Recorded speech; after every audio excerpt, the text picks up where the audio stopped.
Tempo comum, 10ª semana, quarta-feira. Tema 84. As graças atuais. Pontos a meditar. 1. Necessidade da graça para realizar o bem. 2. As graças atuais. 3. Correspondência. Pelo sinal da Santa Cruz, livrai-nos Deus, nosso Senhor, dos nossos inimigos. Em nome do Pai, do Filho e do Espírito Santo. Amém. Meu Senhor e meu Deus, creio firmemente que estás aqui, que me vês, que me ouves. Adoro-te com profunda reverência. Peço-te perdão dos meus pecados e graça para fazer com fruto este tempo de oração. Minha Mãe Imaculada, São José, meu Pai, Senhor, meu anjo da guarda, intercedei por mim.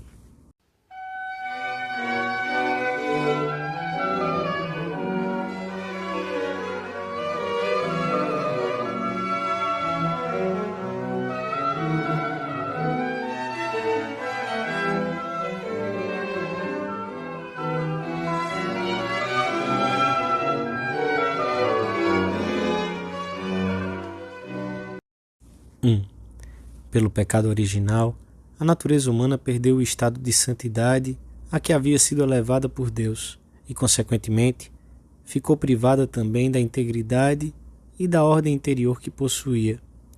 Desde então, o homem já não tem a suficiente firmeza de vontade para cumprir todos os preceitos morais que conhece.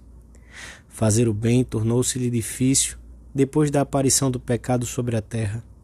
E é isto que explica a íntima divisão do homem, ensina o Concílio Vaticano II. Toda a vida humana, a individual e a coletiva, apresenta-se como luta, uma luta dramática entre o bem e o mal, entre a luz e as trevas. A ajuda de Deus é absolutamente necessária para realizarmos atos de valor sobrenatural. Não é que, por nós mesmos, sejamos capazes de ter algum pensamento próprio, mas a nossa capacidade provém de Deus. Além disso, depois do pecado original, essa ajuda tornou-se mais necessária. Ninguém se liberta do pecado e se eleva sobre si mesmo por suas próprias forças. Ninguém fica completamente livre da sua debilidade, da sua solidão ou da sua escravidão. Todos temos necessidade de Cristo, modelo, mestre, médico, libertador, salvador, vivificador. Sem ele, nada podemos. Com ele, podemos tudo. Ainda que a natureza humana não se tenha corrompido pelo pecado original, experimentamos, mesmo depois de termos sido batizados, uma tendência para o mal e uma grande dificuldade em fazer o bem. É o chamado fomes peccati, ou concupiscência, que, sem ser pecado em si mesmo, procede do próprio pecado e inclina para o pecado. A própria liberdade está debilitada, ainda que não tenha sido suprimida. Compreendemos assim, à luz desta doutrina, que as nossas boas obras, os nossos frutos de santidade e de apostolado, são em primeiro lugar de Deus, e só secundariamente, muito secundariamente, resultado de termos correspondido à graça como seus instrumentos, sempre frágeis e desproporcionados.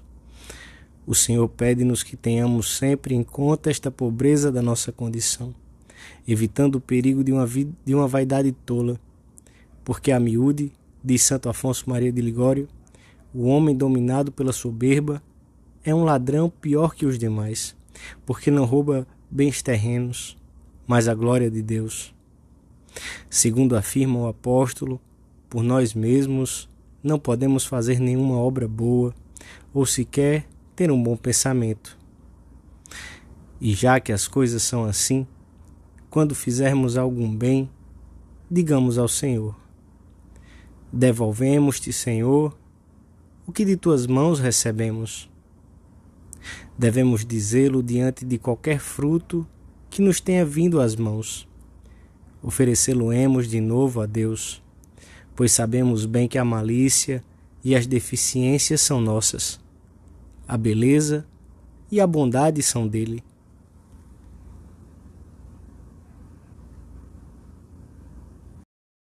Dois. Como observamos nas páginas do Evangelho, os encontros dos homens com Cristo foram únicos e irrepetíveis. Nicodemos, Zaqueu, a mulher adúltera, o bom ladrão, os apóstolos. A ação de Deus já prepara lentamente aqueles homens e mulheres para que se abrissem ao Senhor no momento oportuno. E após esse encontro singular e determinante, a graça de Deus continuou a acompanhá-los, suscitando e levando a cabo nas suas almas novas conversões, novos progressos. Os nossos encontros com Cristo também foram irrepetíveis e únicos, como os dessas pessoas que o encontraram nas terras da Galileia, junto ao lago de Genezaré, em Jerusalém ou num povoado da Samaria. E a partir daí, Jesus está igualmente presente na nossa vida e, por sua bondade, continua a ajudar-nos com 1000 moções interiores para que nos aproximemos mais e mais dele. São graças atuais, dons gratuitos e transitórios que desenvolvem os seus efeitos em cada alma de uma maneira particular. Quantas não recebemos nós em cada dia? Quantas mais não receberemos se não fecharmos as portas da alma a essa ação silenciosa e eficacíssima do Santificador? O Espírito Santo, sem suprimir a nossa liberdade, ilumina-nos constantemente para que conheçamos a verdade. Inspira-nos e puxa por nós a cada momento, antecedendo, acompanhando e aperfeiçoando nossas boas ações. Deus é quem realiza em vós, não apenas o querer, mas o executar, segundo o seu beneplácito. Devemos pedir-lhe a sabedoria prática de procurar apoio nele e não em nós, de ir buscar a nossa coragem nele e não na habilidade da nossa inteligência ou dos nossos recursos pessoais. Devemos escutar sempre, na vida prática, a advertência amorosa do Mestre: sem mim, nada podeis fazer. Na vida sobrenatural, seremos sempre principiantes e devemos, portanto, conduzir-nos com a docilidade e a aplicação de uma criança que necessita em tudo dos mais velhos. São Francisco de Sales ilustra com um exemplo esta relação que há entre Deus e os homens. Quando uma mãe ensina o seu filhinho a andar, ajuda-o e ampara-o tanto quanto necessário, deixando-o dar alguns passos pelos lugares menos perigosos e mais planos, pegando-o pela mão e sustentando-o, ou tomando-o nos braços e carregando-o. Da mesma maneira, nosso Senhor cuida continuamente de cada passo dos seus filhos. Somos isso diante de Deus, crianças pequenas que não acabam de aprender a andar. Cabe-nos corresponder a essa assistência amorosa, manifestar nossa boa vontade, começar e recomeçar, sendo sinceros como uma criança simples no nosso diálogo com Deus e com o sacerdote a quem confiamos a direção da nossa alma, lutando com o brio de uma criança, estimulada pela mãe na matéria do nosso exame particular, esse ponto bem concreto em que nos esforçamos por alcançar vitória de uma forma especial. Os nossos dias resumir-se-ão muitas vezes em pedir ajuda, corresponder e agradecer.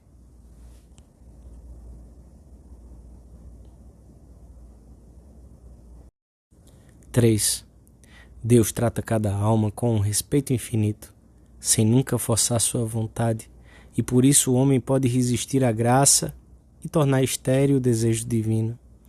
De fato, ao longo do dia, talvez em coisas pequenas, muitas vezes dizemos não a Deus.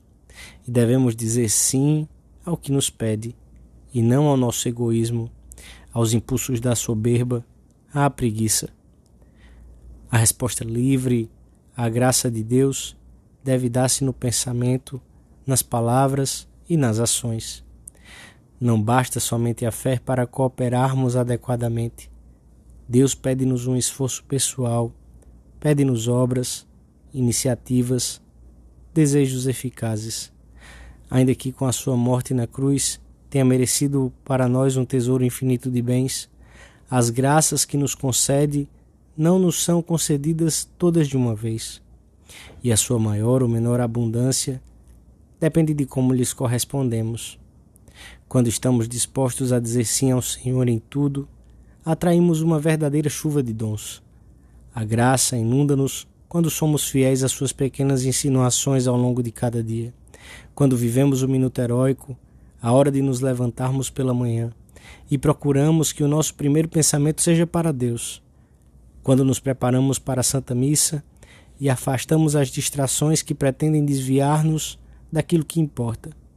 Quando oferecemos o trabalho ou não nos esquivamos a um pequeno sacrifício. Quando temos um detalhe de caridade. Ninguém poderá dizer que foi esquecido ou desamparado por Deus, se faz o que está ao seu alcance, porque o Senhor concede o seu auxílio a todos, mesmo aos que estão fora da igreja sem culpa própria. Mas ainda, o Senhor, infinitamente misericordioso e paciente, procura seguidamente, de 1000 modos diferentes, o regresso daquele que se foi embora com herança e agora se encontra numa situação lamentável. Cada dia sai ao terraço, na esperança de enxergar ao longe o vulto do filho que retorna, e move-lhe o coração para que repreenda o caminho que o trará de volta à casa paterna. E quando encontra correspondência às suas graças, derrama-se em ajudas e bens, e anima a subir mais e mais.